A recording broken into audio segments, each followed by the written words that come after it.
Sans surprise, c'est Christiane Taubira.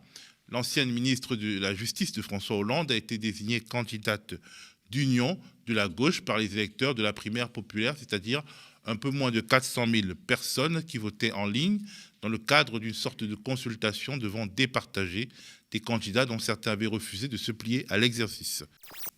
Sans blague, non mais sans blague. J'aimerais bien vraiment avoir une ventilation sociologique des personnes qui se sont exprimées, qui ont exprimé leur suffrage pour voir quelle est leur représentativité des peuples dits de gauche. J'ai fait partie de ces gens-là, moi. Donc vraiment, je fais aussi quelque part mon autocritique. J'ai regardé le discours de Christiane Taubira dimanche soir après sa victoire à la primaire populaire et j'étais comme ça. Comme ça.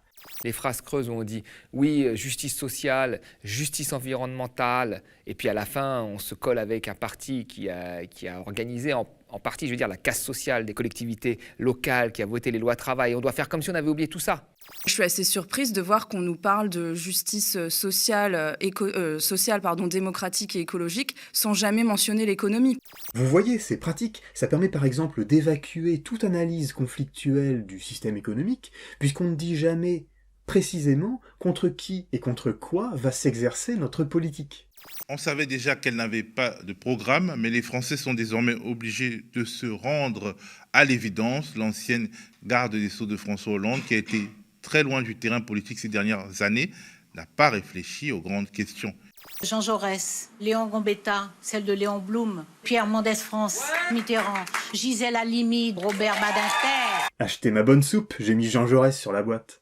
Des chiffres à la fois impressionnants et choquants. Les profits des entreprises du CAC 40 au titre de l'année 2021, qui n'était pas l'année la plus folle qui soit, en tout cas pour les citoyens, ces revenus pourraient atteindre 137 milliards d'euros, une somme jamais atteinte dans l'histoire. En ce moment, quand tu fais ton plein, t'es mal. T'es au bord du malaise, tu sais pas trop si c'est du pétrole ou ton propre sang qui rentre dans le véhicule.